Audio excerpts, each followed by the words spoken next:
Hello everybody and welcome back to episode 7 of Firemind. Today we have a couple of things to do that I hope will be successful. We have, for one, still the big quest up ahead of us to find metals. We still haven't found any, except for a few scraps of malachite and these few scraps of hematite. No metal has been really found that doesn't need us to access the caverns. Luckily, I have ordered on the upcoming caravan to buy me some weapons and the like, but to get that done, we need to have something to sell. So that's another thing that we're going to get ourselves today into. I have pre-designed a little bit of an expansion down here. So this area will be our new fire working area, well, smithies and smelters and all that stuff will be residing here. The area down below here that I have left blank here will be one day the magma reservoirs for the magma forges and all that stuff. That's why the jewelers district down here will be working more to the left, so they don't conflict with the magma that we will provide for the workshops later.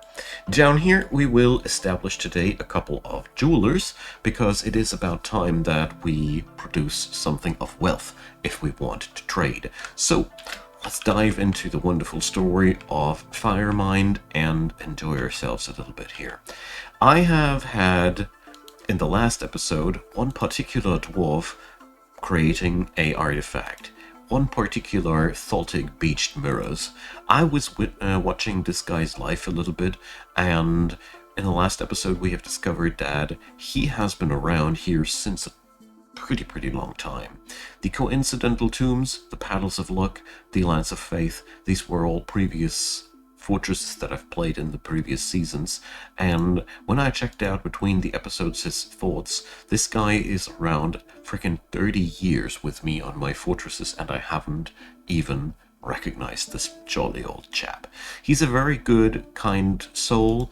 He's actually not worshipping Vukar, the deity of death and dismay, so he also has really a lot of friends. He's also friends with the expedition leader, so let's see how things will go out in the future. One thing I will do though, I will try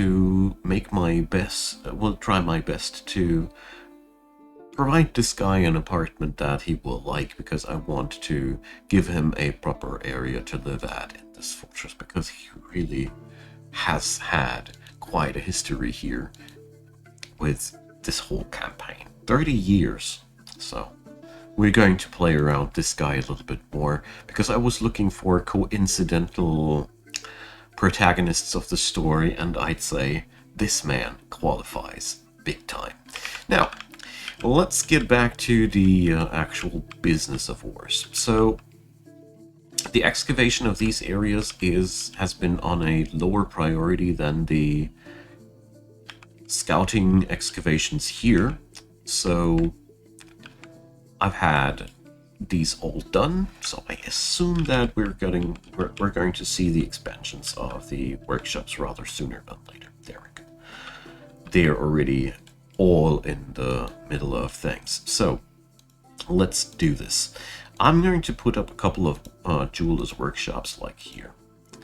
We're going to have entrances here, like a door and windows and the like. I've been talking about that a couple of episodes before, and behind that are the storages for these workshops. I'm trying to do a little bit more of an organic approach for these workshops, rather than just slapping them all together into one thing, into one big hole.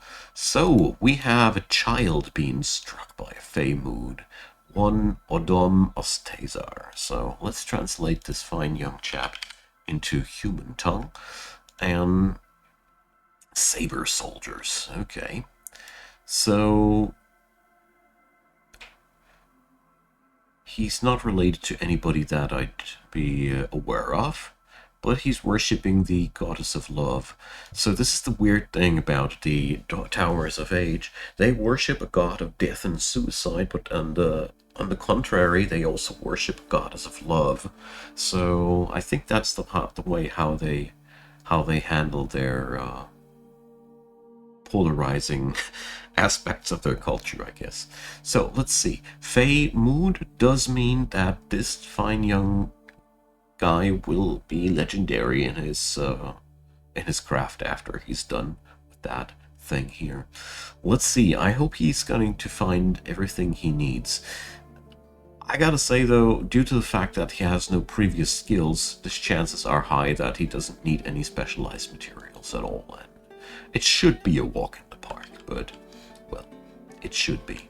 Let's see. I keep an eye out on this notification box here. Okay. So currently we have just a few small workshops here strung together, but here I want to work towards something more industrialized. There we go. Let's do this like that. So, I know it ain't really necessary.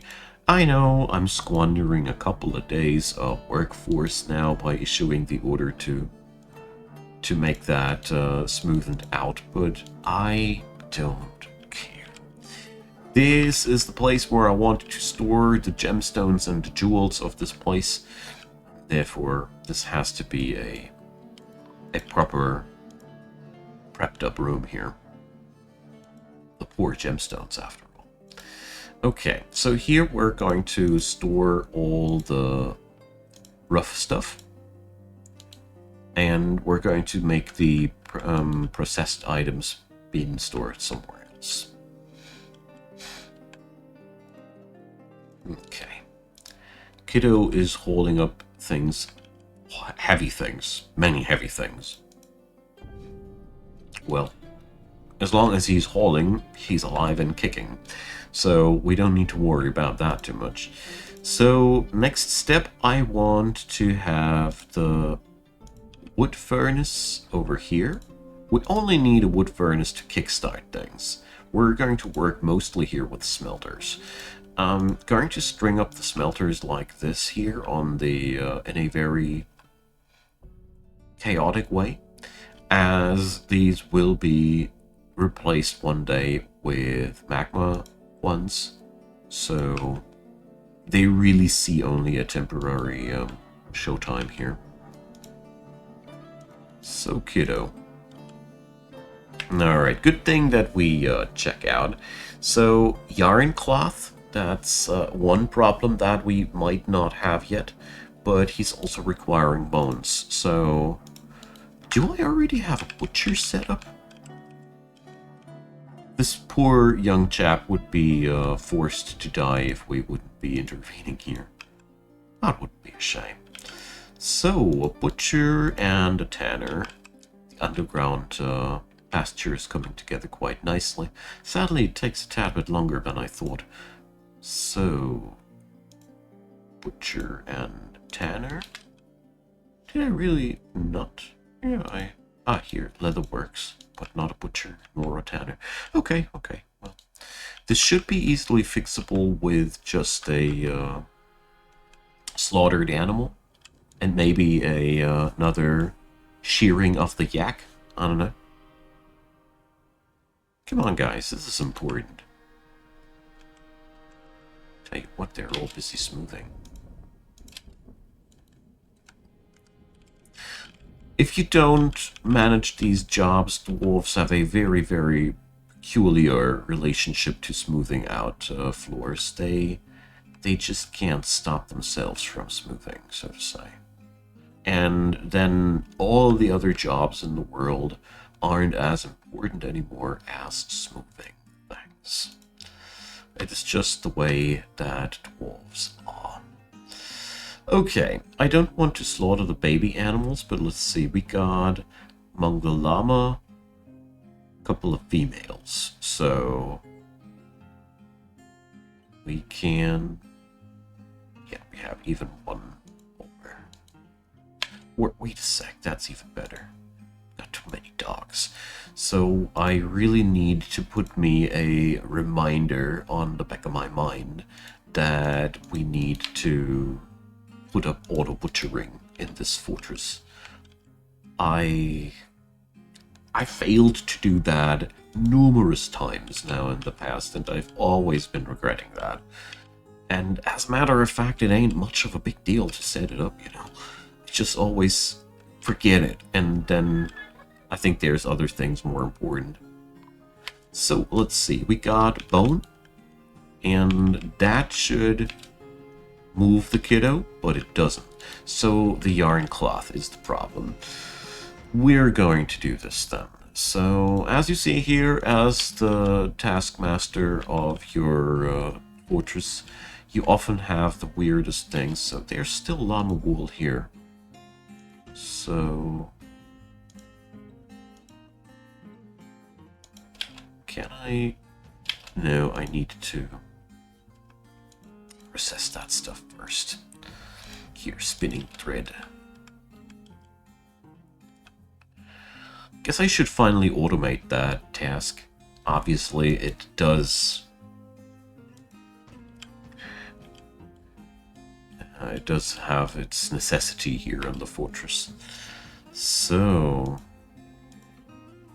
I really hope that the kiddo will be happy with just one piece of cloth, and I will be automating these tasks in no time. Alright, so let's see. There, he's already carrying the llama wool cloth. He's now wheezing around, grabbing himself some gemstone, and screaming for a cut gemstone. Alright, kiddo knows what he's wanting, but that's okay. We can work from here. Oh boy, there's sometimes so much babysitting, especially in the early days of your fortress, with all these little things.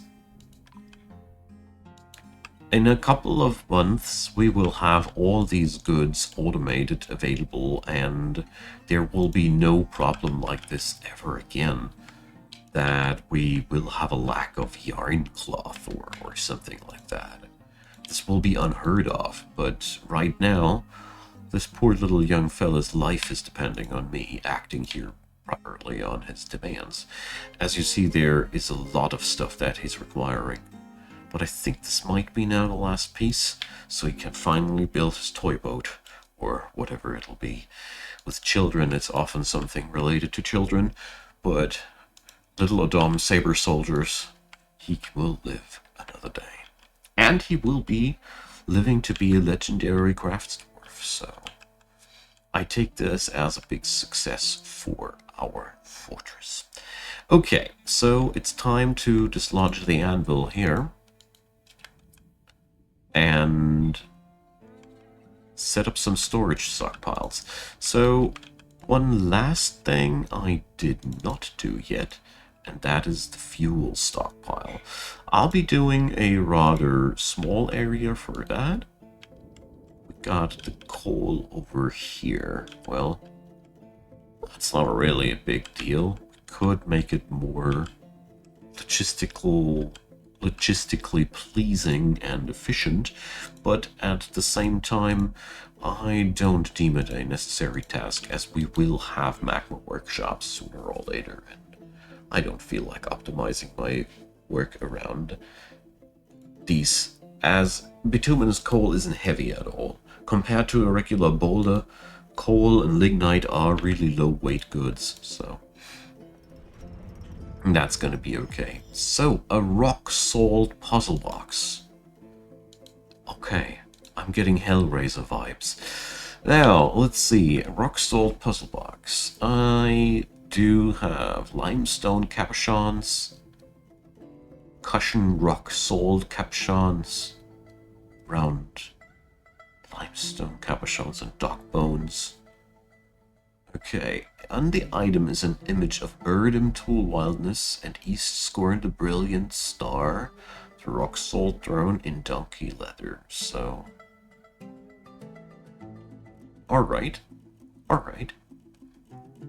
So it's basically a puzzle box where you can rebuild a scenery where a dwarf is creating another artifact. I like this young chap. He seems to be a real talent. As you see here, he's now a legendary stonecrafter. That's how it works when they're being taken by fame. I love this. Okay, so we will continue with what I actually had on my mind, and that is the stockpile for charcoal and coke, as I want these goods available here in the vicinity ASAP. I'll be fixing up the yarn cloth industry between the episodes, as I want to order the production of clothing out of yarn cloth as well at the same time, and you've seen what kind of a fuzz it was to set that up just for cloth, and it ain't no fun. End of the story. So, coal. We do that, just like that. I think I'll be bringing up all sorts of ash, and I like here as well, as we will be working with these goods rather sooner than later, so I think it will be quite a wise choice to have that here as well. Maybe we will put up even a small reservoir of logs down here. Okay, it is time, my friends. It is time for a crazy task. So we're going to make coke from bituminous coal until we got like 300 pieces of coke. I won't be doing it more than that. It will be already an insane amount of coke that we will be storing. That's too much. That's too much. Let's make that 50. We don't need that much.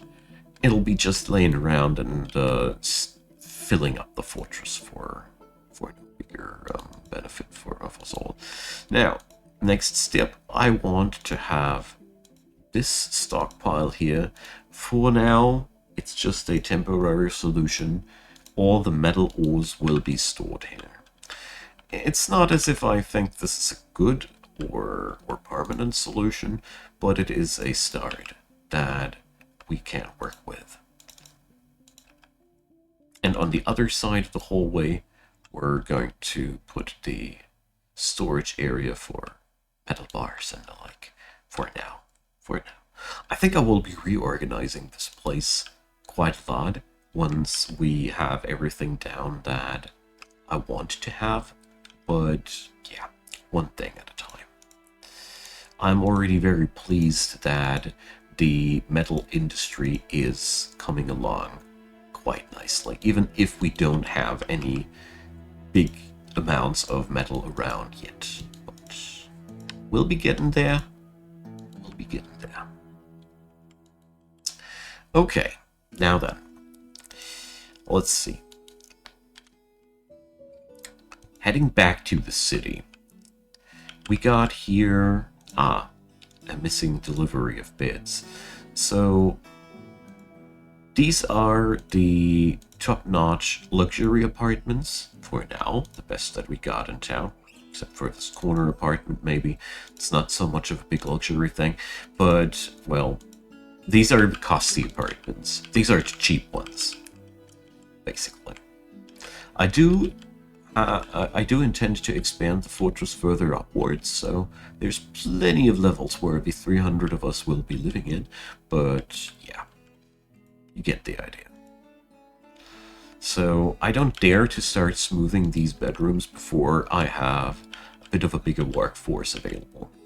Okay, so we got that now. For starters, I'll be just storing my cut gemstone and all the cut things in the fortress in here. It's a very simple and brute force solution, but for starters, it'll work. We want to have a certain stockpile of these after all. So let's check back with our woodworkers. They do have quite a few logs available, but not too many. I bet the trees I ordered to be chopped in the last episode have been used up already. Yes, they did.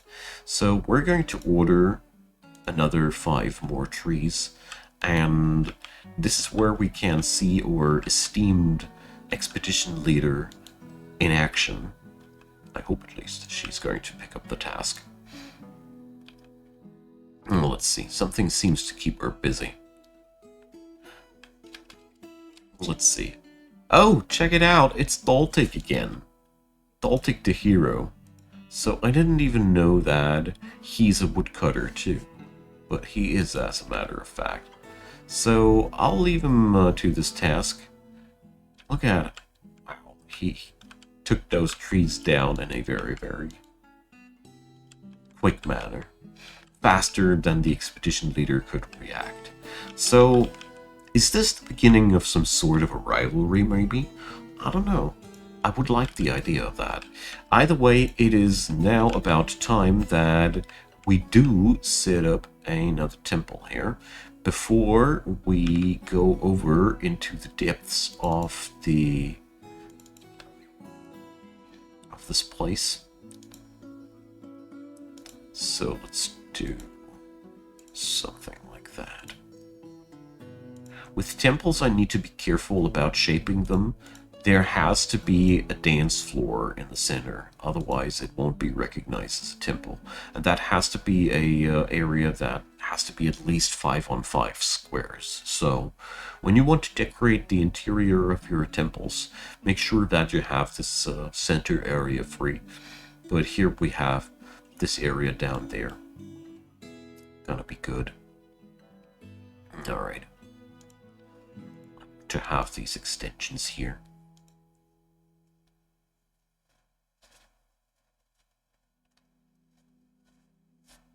There we go. So that's gonna be another fresh temple. We're gonna be working here with the same principles, smoothing out the walls. Low effort, high impact. Maybe some engravings from the oil engraver. We'll see about that.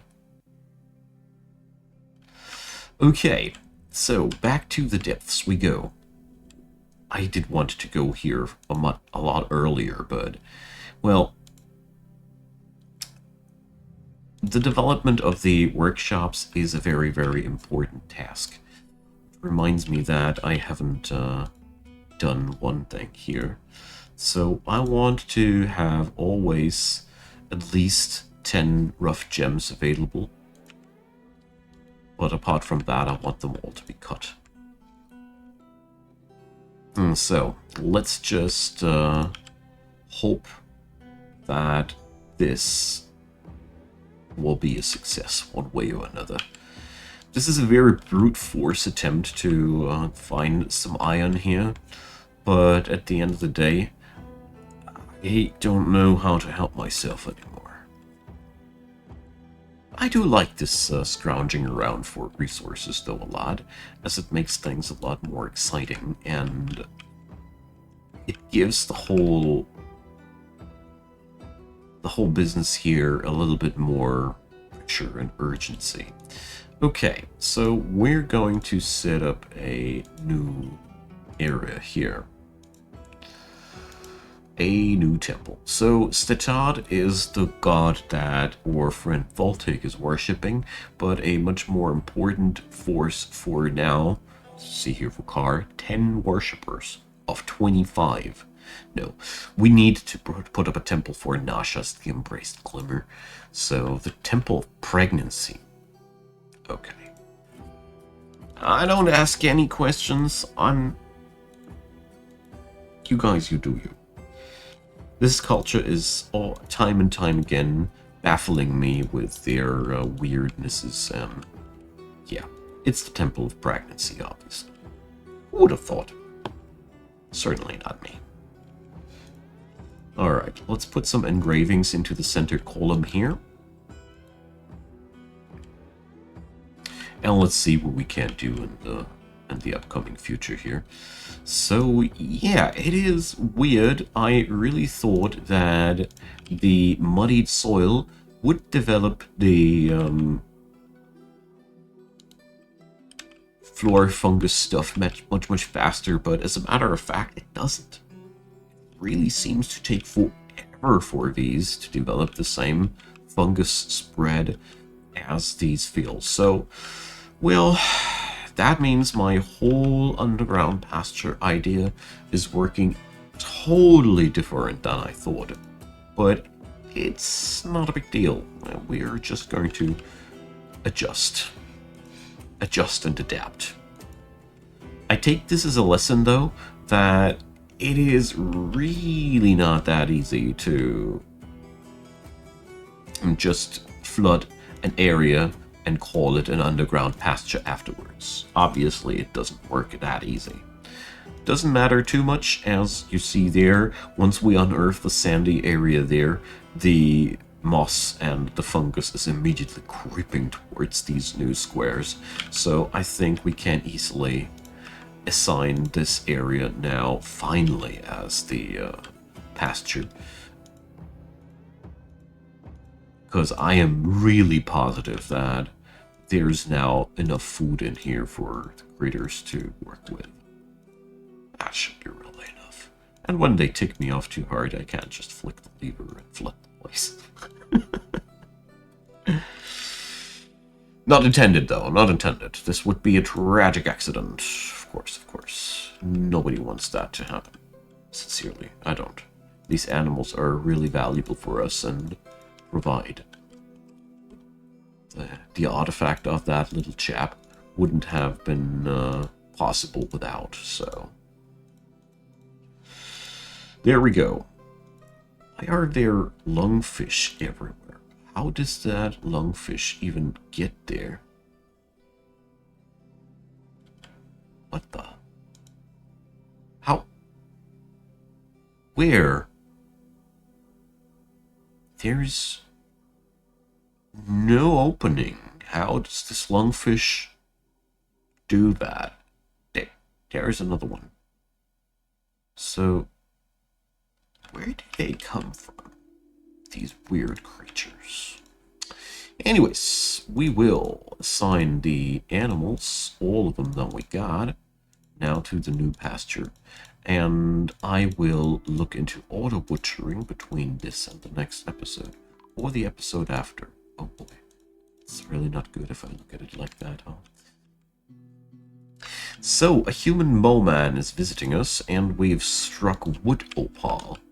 I didn't even know that such a thing exists, but obviously it does. We're hauling diorite, but apart from that, our brave miners in the depths haven't unearthed anything of particular value so far. There is one bright thing on the horizon, though, for me. And that's the fact that we're getting ourselves malachite. So I am now able to smelt me some copper. And while that might not sound like much, it is still an opportunity for me to create me new pickaxes. So we can finally assign more mining dwarves by just creating our own copper pickaxes. While copper might be quite inferior to better metals in many aspects, it's just about the same when it comes down to carving rock. As far as I know, there are no differences whatsoever. Egel Glittered Skulls is trying to petition his way into our fortress. We will still, again, deny this visitor of the magical nation. I didn't make up this name. And he has to wait, simply because it is not yet time for us to open our halls to the large people. We're just not ready yet to accommodate their weird habits and all these things. We still have to prepare this fortress for the flood of dwarves that are to come, because there will be a lot of immigrants. I still have no clue how it will impact my the behavior of this game now that we got more dwarves in total. I don't know if that impacts the immigration rate or whatever. I really got no clue. It's going to be very interesting. So let's see, copper pick. There it goes. Or first handmade copper pick in this fortress. So I think I should be also considering bringing up some legendary people for smithing tasks and the like. We have various talents in this fortress, and it would pay off to specialize a little bit more than I usually do, simply because in this fortress there are so many legendary people from former times that it is quite easy to just say, yeah, you do that. I think this metalsmith here, let's see, he's going to be an epic one too, I bet. So, yeah. I do realize one thing, though. Yeah, let's make the leatherworker our fourth miner. Just wanted to say I almost have new people worthy of the task. Anyways, so wooden bins are in the making.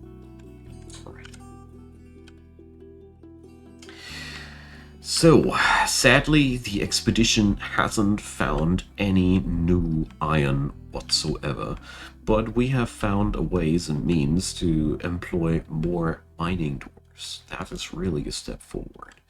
It can't be that much longer until we have new people joining our fortress.